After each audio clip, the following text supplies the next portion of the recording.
नमस्कार दोस्तों, अरूप ब्लॉग्स में आप सभी का बहुत बहुत स्वागत है। मैं हूं अरूप, आपका दोस्त, लेके हाजिर हूं आपके पास एक नए वीडियो के साथ। आज इस वीडियो में दोस्तों हम देखने वाले हैं कि कैसे हम लोकल होस्ट में वर्डप्रेस को सेटअप कर सकते हैं। पिछले वीडियो में हमने बात की थी कि कैसे हम अपने कंप्यूटर में जैम सर्वर को इंस्टॉल कर सकते हैं। अगर आपने उस वीडियो को नहीं देखा है तो इस वीडियो के डिस्क्रिप्शन में आपको उसका लिंक मिल जाएगा, आप चाहें तो उस वीडियो को भी देख सकते हैं। आज हम बात करेंगे कि कैसे हम लोकल होस्ट में वर्डप्रेस को सेटअप कर सकते हैं। सारा प्रोसेस को पूरा स्टेप बाय स्टेप समझेंगे ताकि आपको कभी भी कोई भी प्रॉब्लम ना आए। तो चलिए दोस्तों, वीडियो में आगे बढ़ते हैं। उससे पहले अगर आप इस चैनल पे नए आए हैं तो चैनल को सब्सक्राइब करके बेल आइकन को दबा लें ताकि हमारे चैनल पर आने वाले सारी वीडियोस की नोटिफिकेशन आपको हमेशा मिलती रहे। सो यहाँ पर वर्डप्रेस को सेटअप करने का सबसे पहला जो स्टेप है वो है कि आपको अपने जैम सर्वर के कंट्रोल पैनल में जाके अपाचे और MySQL को ऑन करना होगा। इसके लिए जिस भी ड्राइव में आपने अपने सर्वर को इंस्टॉल किया है, जैसे कल हमने यहाँ पे इंस्टॉल किया था डी ड्राइव में, तो हम चल जाते हैं डी ड्राइव में। डी ड्राइव पे हमने एक फोल्डर बनाया था न्यू सर्वर। आपने जिस नाम से भी फोल्डर बनाया है सर्वर का, आप उस पर चले जाइए। उस पे आने के बाद आप जैसे इसको स्क्रॉल करते हुए नीचे आएंगे तो नीचे आपको एक ऑप्शन मिलेगी जैम कंट्रोल। ये जो जैम कंट्रोल है आइकन आपको यहाँ पे दिख रहा है, आपको इस पर डबल क्लिक करना है। डबल क्लिक करते ही आपका जैम का कंट्रोल पैनल यहाँ पर ओपन हो जाएगा। इस कंट्रोल पैनल में आपको अपाचे को यहाँ से स्टार्ट बटन पे क्लिक करके स्टार्ट कर देना है और MySQL जो है इसको भी स्टार्ट बटन पे यहाँ पर क्लिक करके इसको स्टार्ट कर देना है। देखिए, जब भी आप वर्डप्रेस को सेटअप करने के लिए जाएं या फिर वर्डप्रेस को सेटअप करने के बाद उस वर्डप्रेस के प्रोजेक्ट में आप काम करने के लिए जाएं तो सबसे पहले आपको ये दो सर्विस यहाँ पे ऑन करनी होगी। ये दो सर्विस को आप चाहें तो यहां से भी फोल्डर में आने के बाद भी यहां से कंट्रोल पैनल में जा सकते हैं, या फिर ये कंट्रोल पैनल आपको यहां पर साइड में आइकन पे यहां पर मिल जाएगी। आप यहां से भी इसे ओपन करके आप दोनों सर्विस को यहां से ऑन कर सकते हैं। जैसे ये दोनों सर्विस आपका यहाँ पे ऑन हो जाएगा, आप यहाँ पे देख लीजिएगा सर्विस जैसे ही ऑन होगा तो ये दोनों चीज आपका ग्रीन हो जाना चाहिए। यहाँ पे ग्रीन हो गया मतलब सर्विस आपका सक्सेसफुली यहाँ पे ऑन हो चुका है। एक बार ये सर्विस ऑन हो गया उसके बाद फिर हम इसको मिनिमाइज कर देते हैं, यहाँ से फोल्डर को कट कर देते हैं। अब यहां पर सेकंड स्टेप जो है वो है एक डाटाबेस को यहां पर क्रिएट करना। देखिए, मैंने आपको बताया था कि वर्डप्रेस जो है वो एक डायनामिक वेबसाइट बनाता है, और डायनामिक वेबसाइट बनाता है इसका मतलब वो एक डाटाबेस को जरूर यूज करेगा। तो यहां पर सबसे पहला जो है सेटअप करने से पहले हमें एक डाटाबेस को क्रिएट करना होगा। डाटाबेस क्रिएट करने के लिए हम यहां से एक ब्राउजर को ओपन करेंगे, और ब्राउजर को ओपन करने के बाद अब हमें यहां पर टाइप करनी है लोकल होस्ट। जैसे हम यहां पे लोकल होस्ट टाइप करेंगे, लोकल होस्ट का मतलब हो गया यहां पर डोमेन। जब भी हम लोग लोकल होस्ट पे कोई भी वर्डप्रेस का प्रोजेक्ट बनाएंगे तो ये जो डोमेन होगी ये हमेशा लोकल होस्ट होगी। तो यहां पर सबसे पहले आपको लोकल होस्ट टाइप करना है, उसके बाद फिर आपको PHP MyAdmin टाइप करना है। जैसे ही आप लोकल होस्ट टाइप करके PHP MyAdmin टाइप करेंगे तो आपके सामने PHP MyAdmin का एक पैनल ओपन हो जाएगी, जहां से हम लोग डाटाबेस को यहां पर क्रिएट करेंगे। डाटाबेस को जैसे हम क्रिएट करने के लिए हम PHP MyAdmin यहां पर टाइप करेंगे तो यहां पर हमारे पास एक स्क्रीन आ जाएगा। यहां पर देखिए आपको ऑप्शन मिलेगी डाटाबेसेस। जैसे इस पे आप क्लिक करेंगे तो आपके सामने डाटाबेस का नाम देना होगा, यहाँ पर नाम देने का ऑप्शन आ जाएगा। यहाँ पर देखिए लिखा हुआ है क्रिएट डाटाबेस और इसके नीचे है डाटाबेस का नाम। अब आपको यहाँ पर आपके प्रोजेक्ट का नाम है उससे रिलेटेड आपको एक डाटाबेस का नाम दे सकते हैं, कुछ भी आप यहाँ पे नाम दे सकते हैं। मैं यहाँ पर नाम दे देता हूँ, जैसे हमने यहाँ पर नाम दे दिया अरूप ब्लॉग्स, उसके बाद फिर आपको यहाँ पर एक बटन मिलेगी क्रिएट। इस पे जैसे आप क्रिएट करेंगे तो डाटाबेस यहाँ पे क्रिएट हो गया आपका अरूप ब्लॉग्स नाम से। देखिए आपको यहाँ पर दिख भी रहा होगा अरूप ब्लॉग्स नाम से डाटाबेस क्रिएट हो गया। अगर हम इस डाटाबेस पे क्लिक करेंगे तो देखिए इसके अंदर अभी कोई भी टेबल नहीं बना है, लेकिन यहाँ पे डाटाबेस क्रिएट हो गया है। इतना ही काम था हमारा यहाँ पर। इसके बाद अब हमें क्या करना है, अब हमें वर्डप्रेस को डाउनलोड करना है। वर्डप्रेस को डाउनलोड करने के लिए हमें जाना है wordpress.org। जैसे हम wordpress.org साइट पे आएंगे तो यहां से हम डाउनलोड कर सकते हैं वर्डप्रेस को। उसके लिए देखिए यहां पर आपको एक ऑप्शन मिलेगी गेट वर्डप्रेस। आपको सिंपली इस पे क्लिक करना है। क्लिक करने के बाद नीचे आपको मिल जाएगी यहां पर डाउनलोड का ऑप्शन। जैसे आपको यहाँ पर सबसे लेटेस्ट वर्जन है वर्डप्रेस 6.1.1। ये अभी जब मैं ये वीडियो शूट कर रहा हूँ अभी वर्डप्रेस का सबसे लेटेस्ट वर्जन यही है। हो सकता है कि आप बाद में ये वीडियो देखें तब कोई और लेटेस्ट वर्जन हो, तो आपको हमेशा लेटेस्ट वर्जन ही डाउनलोड करना है। तो यहाँ पे जस्ट आप क्लिक करेंगे, क्लिक करते ही इसका डाउनलोड का ऑप्शन आ जाएगा। ये हम रख लेते हैं अभी डेस्कटॉप में। डेस्कटॉप में हमने इसको डाउनलोड कर लिया। तो वर्डप्रेस जो है यहाँ पर डाउनलोड हो गया है। जैसे हम यहाँ पे डेस्कटॉप पे आएंगे तो देखिए यहाँ पर हमारा वर्डप्रेस जो है वो डाउनलोड हो गया है। अब यहाँ पर एक चीज आपको ध्यान देनी है कि जब भी आप वर्डप्रेस का कोई भी प्रोजेक्ट बनाएंगे तो आपके प्रोजेक्ट का जितना भी फाइल्स है वो सारा फाइल्स htdocs फोल्डर के अंदर होना चाहिए। htdoc फोल्डर कहां पे मिलेगा? जो हमारा जैम सर्वर हमने यहाँ पे इंस्टॉल किया था, जैसे हमने डी ड्राइव में यहाँ पर जैम सर्वर इंस्टॉल किया था, तो आपने जिस ड्राइव में इंस्टॉल किया है आप वहां पर आएंगे, न्यू सर्वर फोल्डर के अंदर मैं चला जाता हूं। यहां पर देखिए आपको एक फोल्डर मिलेगी htdocs। आपको इस वर्डप्रेस को जो आपने अभी डाउनलोड किया है इसको आपको यहां से कॉपी करना है, और कॉपी करने के बाद आपको इस htdoc वाले फोल्डर के अंदर आना है और यहां पर आपको पेस्ट कर देना है। देखिए जितने भी प्रोजेक्ट आप बनाएंगे वर्डप्रेस में, वो सारा प्रोजेक्ट का जितना भी फाइल्स है वो पूरा का पूरा फाइल्स आपका htdocs के अंदर होना चाहिए। htdoc में जैसे आपने वर्डप्रेस को यहाँ पे पेस्ट कर दिया, उसके बाद फिर ये एक जिप फाइल है, इसको आपको यहाँ पे एक्सट्रैक्ट कर लेना है। तो मैं यहाँ पे एक्सट्रैक्ट कर लेता हूँ। जैसे ये फाइल यहाँ पे एक्सट्रैक्ट होगी तो आपका वर्डप्रेस नाम से एक फोल्डर बन जाएगा। ये देखिए यहाँ पर आपका वर्डप्रेस नाम से एक फोल्डर बन गया। अब करना क्या है, आपको इस वर्डप्रेस नाम का जो फोल्डर है इसको आपको रीनेम कर देना है आपके प्रोजेक्ट के नाम से। तो चलिए मैं यहाँ पर रीनेम कर देता हूँ इसको कर देता हूँ अरूप टॉक। जैसे मैंने इसको रीनेम कर दिया अरूप टॉक, उसके बाद यहां का काम आपका कंप्लीट हो गया। अब काम शुरू होता है सेटअप करने का। तो जैसे आपने इसको रीनेम कर दिया अरूप टॉक, अब आपका प्रोजेक्ट जो है वो आपका अरूप टॉक नाम से प्रोजेक्ट यहां पर हो गया। अब आपको फिर से जाना है अपने ब्राउजर में, यहां पर एक नया टैब हम ओपन कर लेते हैं। अब यहां पर आपको टाइप करनी है लोकल होस्ट।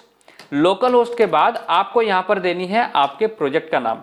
जैसे हमने यहाँ पर दिया था अरूप टॉक, जो हमने अभी फोल्डर वहां पे पेस्ट किया, उस फोल्डर को मैंने रीनेम किया मेरा प्रोजेक्ट के नाम से जो है अरूप टॉक। तो हमने यहाँ पर नाम दे दिया अरूप टॉक। जैसे इतना दे कि आप एंटर प्रेस करेंगे, उसके बाद फिर आपके सामने एक नया स्क्रीन ओपन होगी। यहाँ पर आपको सबसे पहला ऑप्शन मिलेगी लैंग्वेज सिलेक्ट करने का। तो जो हमने यहाँ पर English language by default selected है, इसको सिलेक्टेड रहने देना है। कंटिन्यू पे आपको क्लिक करना है। कंटिन्यू पे क्लिक करने के बाद आपको यहाँ पर एक बटन मिलेगी लेट्स गो। जैसे इस बटन पे आप क्लिक करेंगे तो जो डाटाबेस हमने अभी बनाया है उस डाटाबेस के साथ हमारे वर्डप्रेस को कॉन्फ़िगरेशन करने का स्क्रीन ओपन होगी।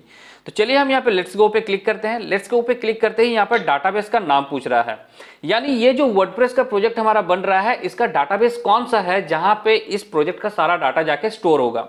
तो हमने अभी डाटाबेस बनाया था अरूप टॉक ब्लॉग्स, तो वो डाटाबेस का नाम आपको यहाँ पर दे देना है। जैसे आपने डाटाबेस का नाम दे दिया, उसके बाद फिर आपको यहां पर यूजर नेम देनी है।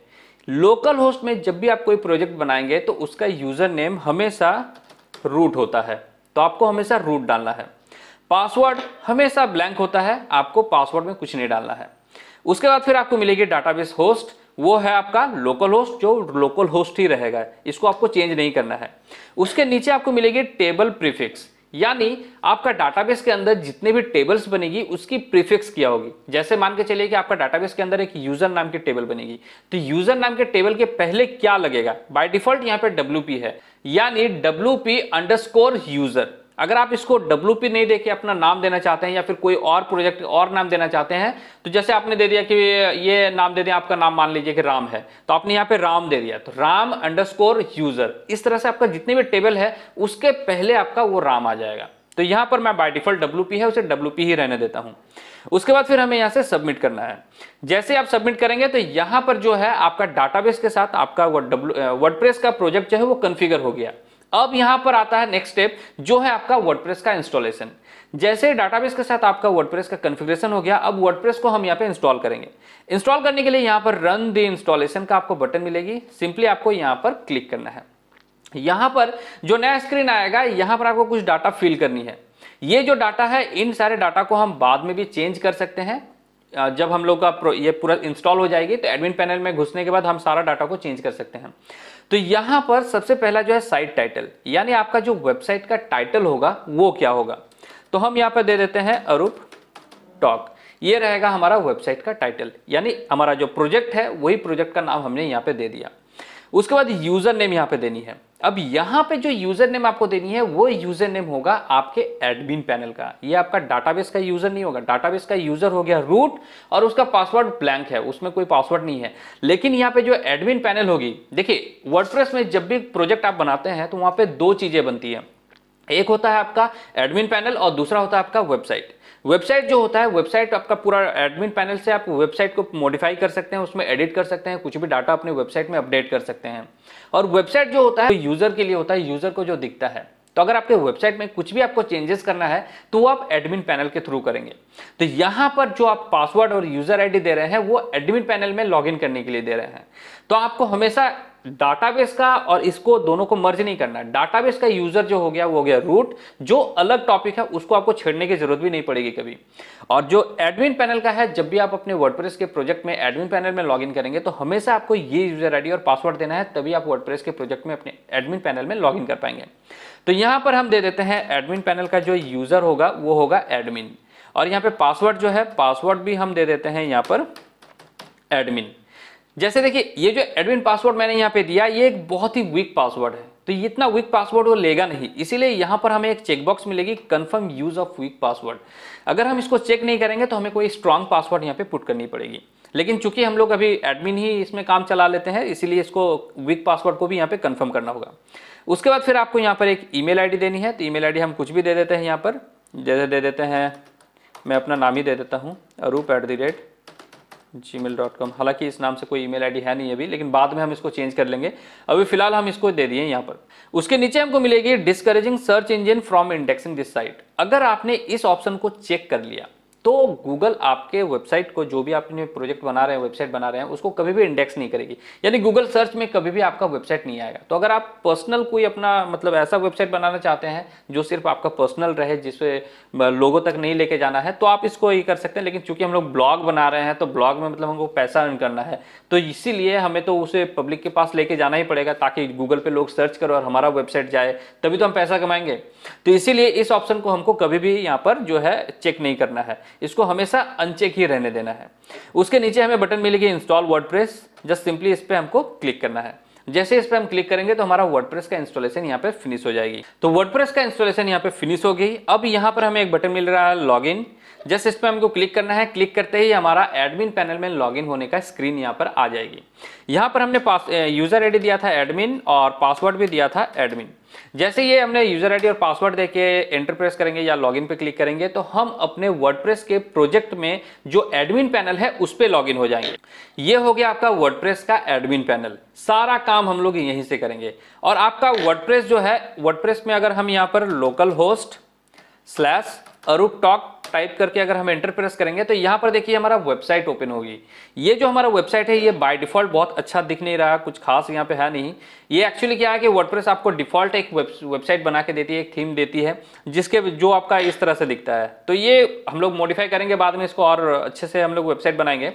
तो इस तरह का आपको वेबसाइट यहाँ पे दिखेगी। लोकल होस्ट / आपका जो भी प्रोजेक्ट का नाम था वो दीजिएगा तो वो आपका वेबसाइट होगा। और एडमिन पैनल में लॉगिन करने के लिए आपको हमेशा देना होगा लोकल होस्ट, उसके बाद फिर आपको देना है / आपका प्रोजेक्ट का नाम, उसके बाद फिर आपको / देनी है और यहाँ पे देनी है wp-admin। जैसे इतना देके आप एंटर प्रेस करेंगे तो लॉगिन, जो एडमिन पैनल का लॉगिन पेज है वो आपके सामने ओपन हो जाएगी। उसके बाद फिर आपको यहाँ से यूजर आईडी और पासवर्ड देके आप यहाँ से लॉगिन कर सकते हैं। चलिए हमने यहाँ पे ऑलरेडी लॉगिन किया हुआ था इसीलिए डायरेक्ट लॉगिन हो गया। अगर हम यहाँ पे लोकल होस्ट देते हैं, local host /arup talk /wp-admin, जैसे हम इतना देंगे उसके बाद फिर हम यहाँ पे जैसे एंटर प्रेस करेंगे तो लॉगिन होने का स्क्रीन यहाँ पर आ गया। तो यहाँ से आप एडमिन पैनल में लॉगिन करेंगे। तो इस तरह से आप एक वर्डप्रेस को सेटअप कर सकते हैं। अब आगे आने वाले वीडियोस में हम देखेंगे कि कैसे हम वर्डप्रेस में अब वेबसाइट को क्रिएट कर सकते हैं। सारी चीजों को हम स्टेप बाय स्टेप देखेंगे। तो बस दोस्तों आज की वीडियो में फिलहाल इतना ही। वीडियो को देखने के लिए बहुत बहुत धन्यवाद। आपको वीडियो कैसा लगा वीडियो को नीचे कमेंट करके मुझे जरूर बताएं। अगर वीडियो आपको पसंद आए तो इसे लाइक करें, शेयर करें। चैनल को दोस्तों अभी तक अगर सब्सक्राइब नहीं किया तो प्लीज चैनल को सब्सक्राइब करके बेल आइकन को दबा लें। तो मिलता है दोस्तों आपसे अगले वीडियो में, तब तक bye bye and take care.